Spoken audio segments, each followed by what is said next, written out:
Cuando pensamos en alguien que trae consuelo, pensamos en alguien que nos ministra en medio de nuestro dolor, alguien que secará las lágrimas de nuestros ojos y nos dará consuelo cuando estemos turbados o abatidos.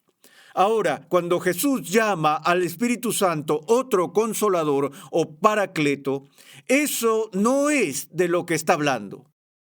Hoy, en Renovando tu Mente, el papel del Espíritu como el Paracleto, el Consolador prometido.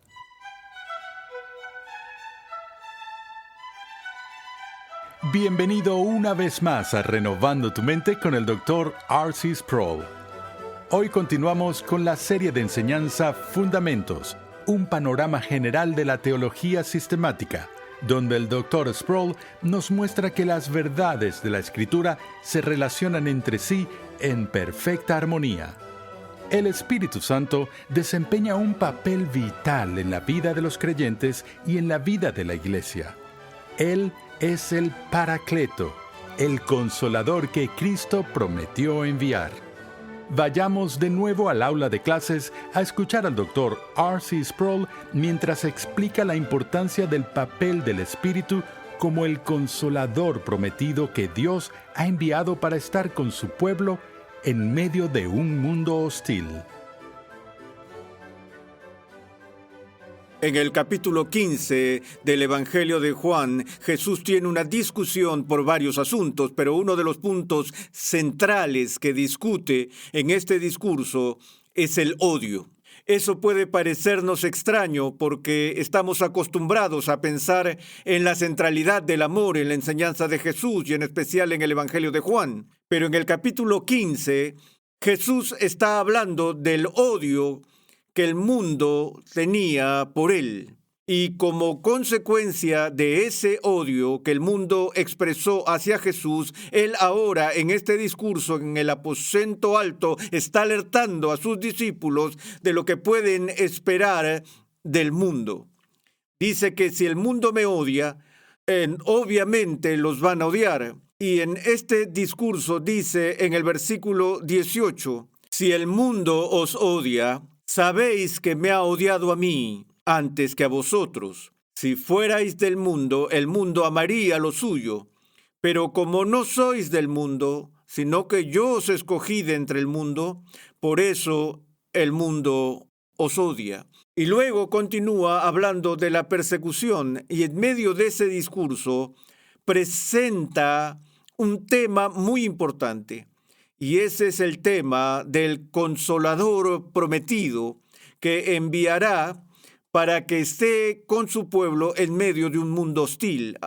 Ahora bien, la pregunta que a menudo hago a mis alumnos del seminario y para ver cuán bien versados están en las Escrituras, les preguntaré a aquellos de ustedes que están escuchando hoy, ¿quién es el Paracleto?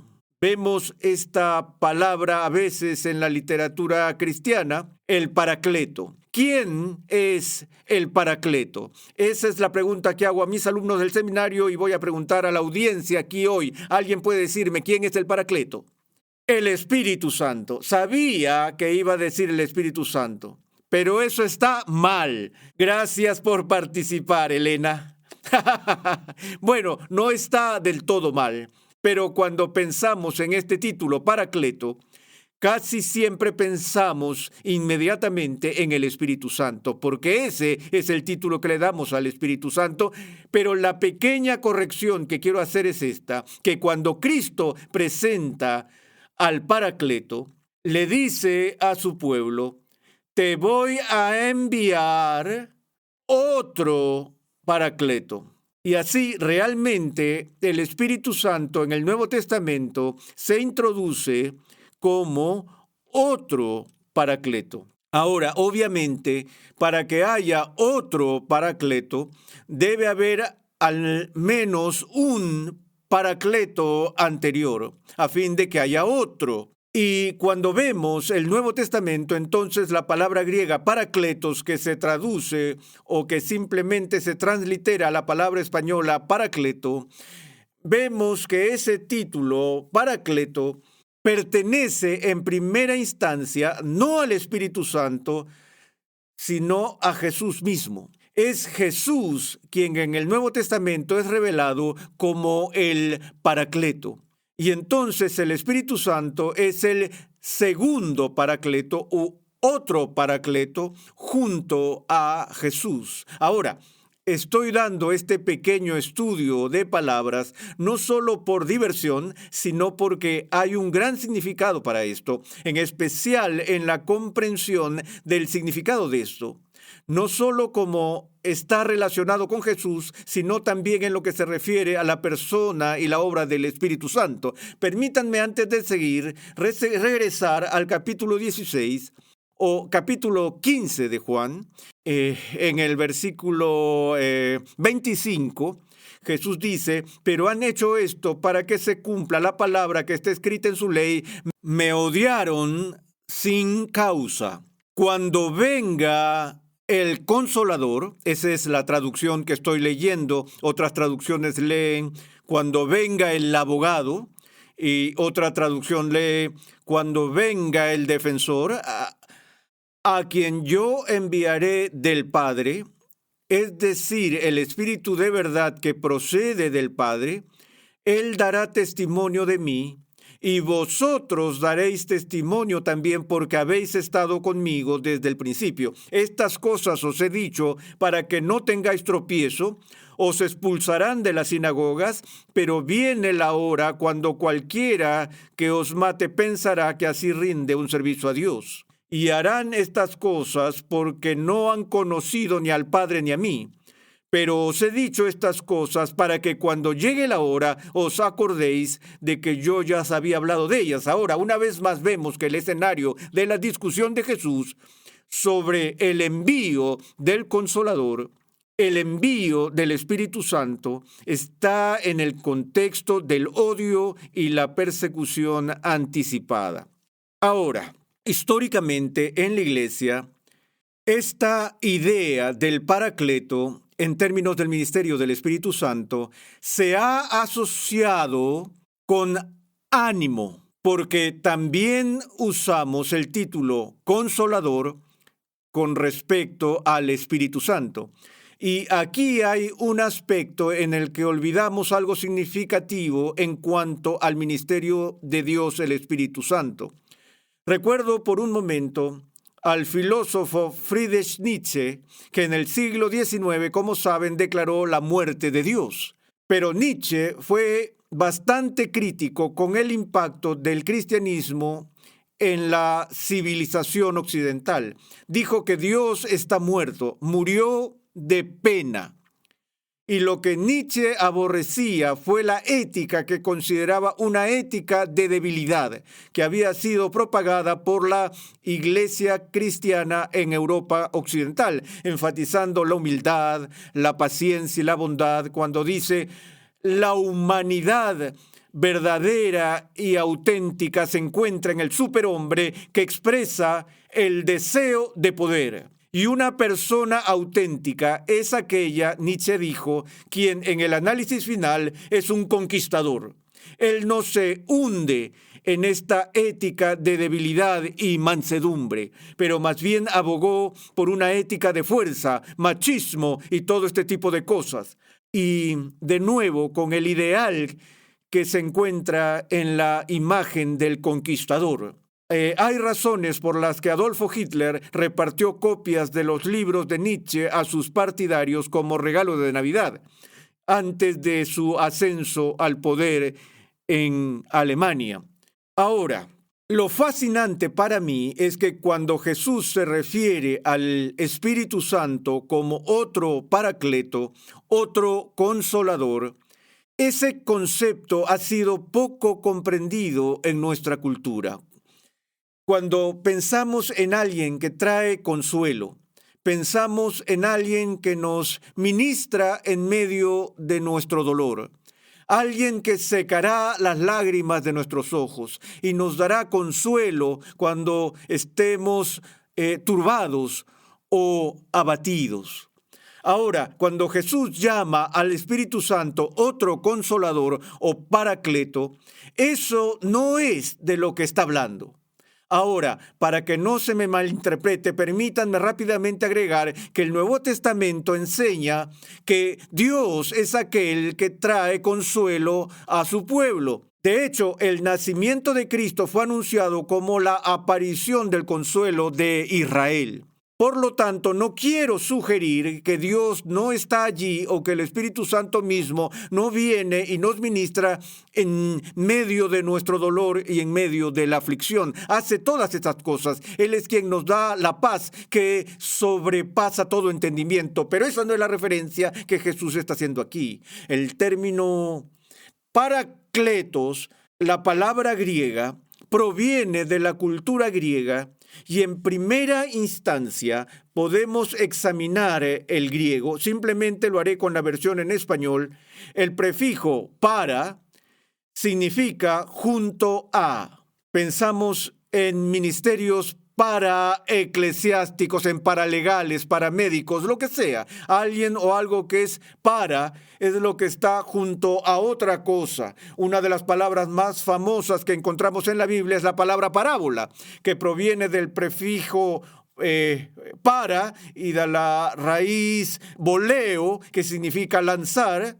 Y por lo tanto, una parábola es algo que se lanza junto a otra cosa. Cuando Jesús quiere ilustrar un punto que está indicando, lanzará junto a él esta pequeña historia que lo ilustra. Ahora, aquí tenemos la palabra paracletos, que viene del verbo kaleo, que significa llamar. Así que literalmente la palabra viene del concepto de alguien que es llamado a venir junto a otra persona.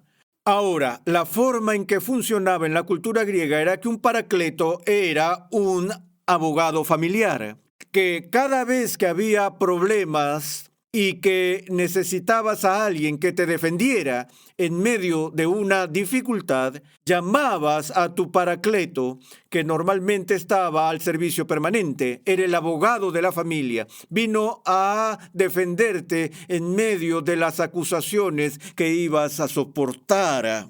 Y esa es la idea en el antiguo mundo griego. El paracleto es el defensor, el fortalecedor, que está allí para ayudarle en el momento de los problemas. Ahora, una de las cosas que siempre me ha asombrado es que la misma palabra griega es utilizada por Juan en sus epístolas, que usa aquí en su evangelio, pero los antiguos traductores, cuando llegaban a paracletos en las cartas de Juan, no lo traducían como consolador o ayudante, lo tradujeron como abogado. Si alguno peca, recuerden que abogado tenemos para con el Padre a Jesucristo el justo. Bueno, en griego tenemos un paracletos, tenemos un paracleto. Y ahí es donde digo que Cristo es el paracleto original, pero no pensamos en él en ese sentido, pero sí entendemos, debido a las traducciones más antiguas, que Jesús se llama nuestro abogado. Ahora, ¿qué es un abogado? Un abogado en el idioma español originalmente tenía una referencia específica a un defensor. Un abogado era alguien que abogaría por el caso de alguien en representación. Y esa es la imagen que encontramos en el Nuevo Testamento con respecto a Jesús. Como he dicho antes, una de las cosas que me sorprende y emociona mi alma es que Jesús habla de nuestra posición en el trono del juicio de Dios al final de nuestra vida, donde Cristo mismo será el juez de los vivos y muertos, y Dios ha nombrado a Cristo para ser el juez de la tierra, y sin embargo también funge como nuestro abogado. No hay nada mejor que eso. Cuando vayamos a juicio ante Dios Todopoderoso, Cristo estará sentado como juez en el banquillo, como el juez. Entraremos en la sala del tribunal y descubriremos que nuestro abogado defensor es el juez que preside. Y eso es realmente genial cuando tienes eso a tu favor. Pero en todo caso, Jesucristo es nuestro abogado o nuestro paracleto que nos defenderá ante el Padre. Pero no solo necesitamos una defensa ante el Padre, necesitamos una defensa ante un mundo hostil. Y Jesús, en medio de esta discusión sobre el odio y de persecución y de aflicción, pero cuando dice ante sus discípulos, cuando lleven ante los gobernantes, no os preocupéis de cómo o de qué hablaréis. En ese momento se os enseñará en esa hora. ¿Por qué? Porque te enviaré otro abogado. Te enviaré tu Paracleto, tu abogado de la familia que está allí al servicio permanente. Te enviaré al Espíritu Santo. Bueno, obviamente se puede ver la diferencia entre una obra en la que el Espíritu Santo está a nuestro lado para animarnos, para defendernos y para fortalecernos en el fragor de la batalla. La diferencia entre esa imagen y la imagen del Espíritu Santo que viene a nosotros después de la batalla, cuando estamos allí quebrantados y destrozados y estamos todos golpeados y Él viene y nos consuela. Es una imagen completamente diferente. La imagen del Consolador no es la imagen de alguien que viene a sacar nuestras lágrimas después de la batalla, sino que viene a darnos fuerza y coraje para la batalla. Ahora, ¿por qué entonces se le llama el Consolador? Bueno, de nuevo, este es uno de estos pequeños fallos del desarrollo del lenguaje. El lenguaje experimenta pequeños cambios en el progreso y la evolución a medida que pasa el tiempo. Tomamos esa palabra de consolar o consolador y nos remontamos a la era isabelina y vemos que en ese momento de la historia inglesa, la palabra consolador estaba mucho más estrechamente relacionada con sus raíces latinas de la que hoy en día es el uso actual. La palabra consolar o alentar viene de dos palabras latinas. Cum, que significa con, cum, forte, conforte. Ahora, ¿qué es forte? ¿Dónde ves esa palabra? Si alguna vez has tocado música o tocado el piano, recuerdas que el nombre del instrumento piano ya es un nombre abreviado para ese instrumento que originalmente se llamaba piano forte. ¿Por qué? Porque en la tecnología de la construcción de instrumentos musicales, lo que hizo que el piano difiera del clavicordio, era que tenía una dinámica en el instrumento por el que se podía ajustar el volumen que el instrumento tocaba. Cuando tocan la tecla suavemente, es suave. La tocan duro, demostrablemente, entonces se pone fuerte, ¿de acuerdo? Entonces, si leen música, verán las instrucciones para tocar una pieza instrumental. Es posible que vean una pequeña P por la parte o en la barra de la música y eso indica que es para ser tocado suave. Ustedes pueden ver doble P, lo que significa muy suave, o pueden ver una F, que significa que lo tocan fuerte o más fuerte, y tienen una doble F y estarán dándole duro a las teclas en ese momento. Entonces, el pianoforte significa suave y alto o suave y fuerte, y puedo decirles cuál es tu fuerte, lo que significa cuál es tu fortaleza, cuál es tu punto fuerte. Ahora, eso es lo que en el significado original de este término, la palabra consuelo significa literalmente con fuerza. No consuelo. Entonces, el punto es que la razón por la que el texto antiguo llamado el Paracleto, el Consolador, fue Jesús cuando dijo, cuando se enfrenten a toda la adversidad de esta hostilidad y odio de este mundo, no se desanimen porque voy a enviar uno para estar en tu presencia y vendrá a ti con fuerza. Y esa es la obra principal del Espíritu Santo aquí. Venir a fortalecer al pueblo de Dios para ser valiente en medio de la tribulación temerosa. Creo, por ejemplo, en la declaración de Pablo que en Cristo somos más que vencedores. El Hupernikon es el griego allí. Eso es súper.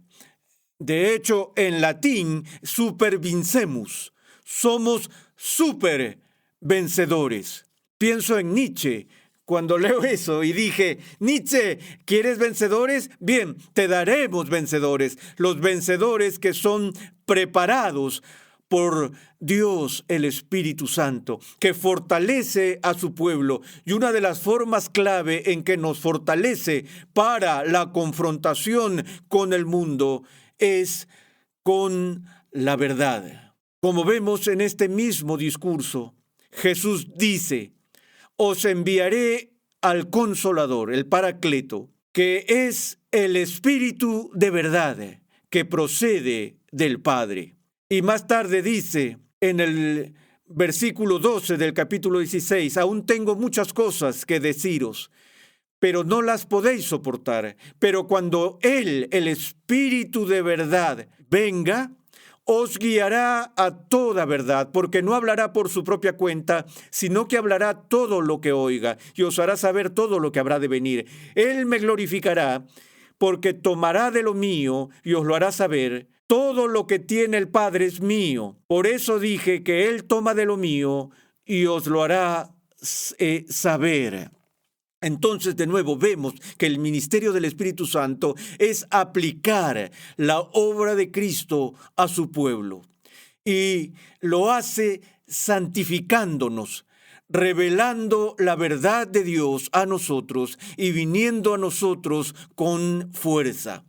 Creo que este discurso es un discurso extremadamente importante en el Nuevo Testamento, Juan capítulo 14, 15, 16 y 17, que llamamos el discurso del aposento alto. Esta es la última sesión de enseñanza que Jesús tiene con sus discípulos en la noche en que ha de ser traicionado, en la víspera de su ejecución.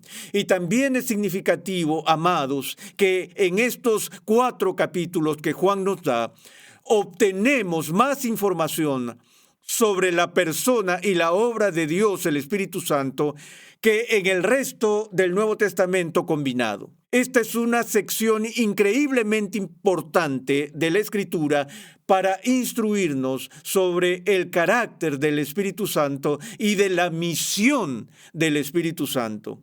Y llega en un momento en que Jesús está preparando a sus discípulos para su inminente partida y los está ministrando en medio de su temor.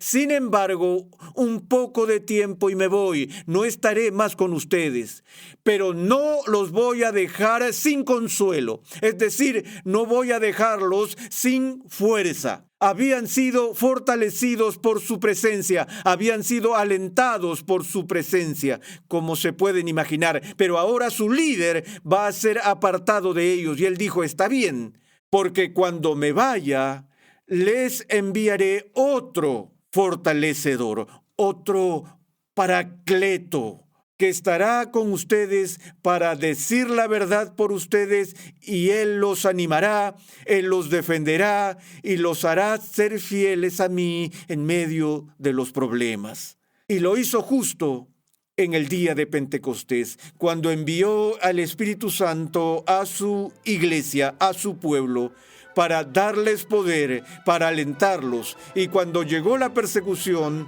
la iglesia de Cristo floreció en la antigüedad, porque estas eran personas que eran conscientes de la fuerza que Cristo les había dado para enfrentarse a un mundo hostil.